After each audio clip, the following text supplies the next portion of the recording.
मैं मोहम्मद कासिम, आप देख रहे हैं प्रगति मीडिया। इस टाइम हम मौजूद हैं डिस्ट्रिक्ट बिजनौर के सिवारे में। हमारे साथ मौजूद हैं चेयरमैन पद के प्रत्याशी और भाजपा के विश्व नेता और समाज सेवी मुकेश कुमार सोही जी। आज उनसे बात करते हैं। नमस्कार मुकेश जी। नमस्कार जी, नमस्कार। मुकेश जी, आप चेयरमैन पद के प्रत्याशी हैं, तो आपकी क्या विचारधारा है जो आप चेयरमैन पद के लिए आपने प्रत्याशी के लिए आपने अप्लाई किया है? चेयरमैन पद का प्रत्याशी तो मैं हूँ। पूर्व में चेयरमैन का चुनाव लड़ चुका हूँ। दूसरे नंबर पर शिवहारा नगर पालिका में रहा हूँ और मेरी प्रतिबद्धता है शिवहारा के अंदर जो चेयरमैन के उम्मीदवार अभी तक रहे हैं वो उत्तर और दक्षिण में बारी बारी से एक बार एक हारता, दूसरा जीतता, फिर दूसरा हारता, पहला जीतता है। ये परंपरा शिवहारा की जनता इससे आज ही जा चुकी, क्योंकि शिवहारा में विकास नहीं, केवल चेयरमैन उम्मीदवारों का विकास हो रहा है। जो चेयरमैन बने उनका निजी विकास हुआ है और मेरा प्राथमिकता है, मेरी सोच है कि नगर पालिका का विकास होना चाहिए। नगर पालिका सरकारी जन सुविधाओं का लाभ जनता को सीधे मिलना चाहिए।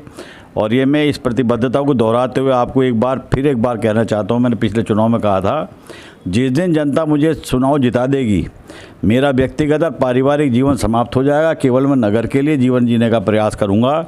लगातार सुबह को 5 बजे से दिनचर्या मेरी प्रारंभ होकर 10 बजे तक मैं सड़क पर आपको मिलूंगा। जनता को वो सारी सुविधाएं जो जनप्रतिनिधि से अपेक्षा करती है जनता, वो उसको प्राप्त होंगी, उपलब्ध होंगी। ऐसा मेरा पूर्ण विश्वास है कि मैं सब करने में सक्षम रहूँगा। मुकेश जी, जब प्रगति मीडिया ने सर्वे किया है शिवहारा की जनता से, तो उसमें सबसे पहले आपका ही नाम आया है। इसके बारे में आपका क्या कहना है? मैं जनता को धन्यवाद देना चाहता हूं। जनता की अगर सोच ऐसी मेरे बारे में है और वास्तव में अपने जीवन में कोई काम मैंने ऐसा नहीं किया है कि जो जनता के हित में ना हुआ हो। आज तक मेरी जात से किसी कोई व्यक्तिगत या किसी सार्वजनिक रूप से कोई हानि पहुंचाने का काम मैंने अपने जीवन में नहीं किया है। मैं सोच लगातार जनता के हित में रखता हूँ और मेरा मानना है कि अगर शहर का हित होगा, शहर में सौंदर्यीकरण होगा, शहर के अंदर सुविधाएँ अगर होंगी तो यहाँ का जनजीवन निश्चित रूप से प्रभावित होगा उससे, और अच्छा जनजीवन जनता जी सकेगी, जनता को सुविधा मिलेंगी, व्यापार भी बढ़ेगा, आवागमन के साधनों का सुरक्षित होगा, तो निश्चित रूप से लाभ जनता को मिलेगा। मुकेश जी, यहाँ की जनता जो है वो इस चीज़ का बहुत परेशान है। आज ये बस स्टैंड नहीं है, उसके बारे में आपका क्या कहना है? बस स्टैंड का प्रस्ताव हमारे धामपुर क्षेत्र के माननीय विधायक जी ने रखा है। संभवतः परसों वो परिवहन मंत्री के समक्ष प्रस्तुत हो गया है। अभी तक नगर पालिका से 1991 से आज तक लगातार हम भूमि की समस्या के भूमि लगातार बस स्टैंड बनाने के लिए मांगते रहे हैं, मगर नगर पालिका के जितने भी आज तक चेयरमैन बने हैं वो ये कह करके टालते रहे हैं कि हमारे पास भूमि नहीं है। जबकि भूमि है, उन्होंने तमाम भूमि नगर पालिका की जो है वो भूमाफियाओं को कब्जे में छोड़ रखी है। आज नगर पालिका प्रशासन खाली कराने का प्रयास कर, मगर आज वो भूमाफिया इतने जम चुके हैं, इतने प्रभावशाली वो भूमाफिया हैं कि खाली करने की स्थिति में नहीं है।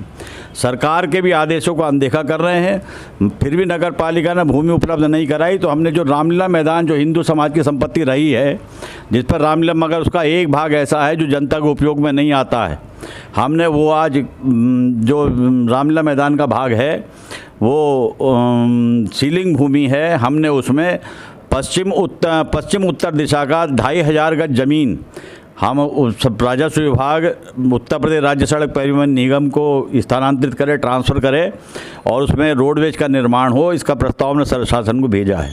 और केवल एक ही प्रस्ताव नहीं, नूरपुर फाटक के ऊपर तमाम जाम की स्थिति रहती है, फाटक अधिकांश बंद रहता है, उसमें फ्लाईओवर की मांग की है। पहले सत्र में वो फ्लाईओवर पास था, मगर सपा के जो विधायक बने नूरपुर से, सपा के नेता नईमुल हसन साहब, उन्होंने, चूँकि उनका पेट्रोल पंप आता और वो पेट्रोल पंप साइड में आ जाता, इसलिए उस फ्लाईओवर का निर्माण उन्होंने रुकवा दिया था। हमने दोबारा उसका प्रस्ताव किया, बहुत नज़दीक में बहुत जल्दी वो फ्लाईओवर जो है वो शिवहारा में बनेगा।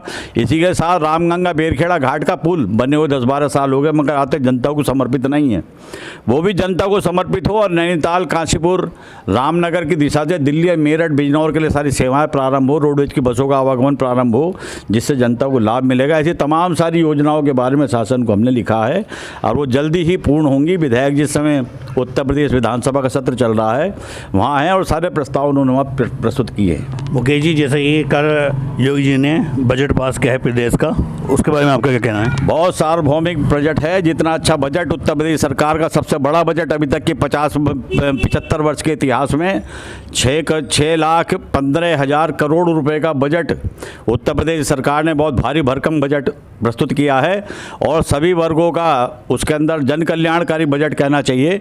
किसी भी वर्ग को उसमें छोड़ा नहीं है। किसी भी स्थिति को, व्यापारी हो, किसान हो, युवा हो, नौजवान हो, वृद्ध हो, सभी वर्गों का उसमें हित हो, सभी वर्गों को उसका लाभ मिले। और सबसे बड़ी आवश्यकता जिसको अन्नदाता कहते हैं, उसकी बिजली का आधा बिल माफ़ करने का काम सरकार ने किया है। मैं समझता हूँ जितना अच्छा बजट उत्तर प्रदेश सरकार ने प्रस्तुत किया है, इससे अच्छा बजट प्रस्तुत होना उत्तर प्रदेश के अंदर मुझे मुमकिन नहीं लगता। हिंदुस्तान का 1/6 भाग 130 करोड़ की जनसंख्या में 26 करोड़ जनसंख्या जिस प्रदेश की है, उसका इतना अच्छा बजट बनाना, मैं समझ सरकार की अच्छी सोच, एक दूरगामी सोच का परिणाम है जो बजट उत्तर प्रदेश सरकार ने दिया है। मुकेश जी, आपका बहुत बहुत शुक्रिया, आपने हमारे प्रगति मीडिया को टाइम दिया। मैं मोहम्मद कासिम, आप देख रही है प्रगति मीडिया। मैं कैमरामैन फैसल सिवारी के साथ मोहम्मद कासिम, डिस्ट्रिक्ट बिजनौर, सिवारा।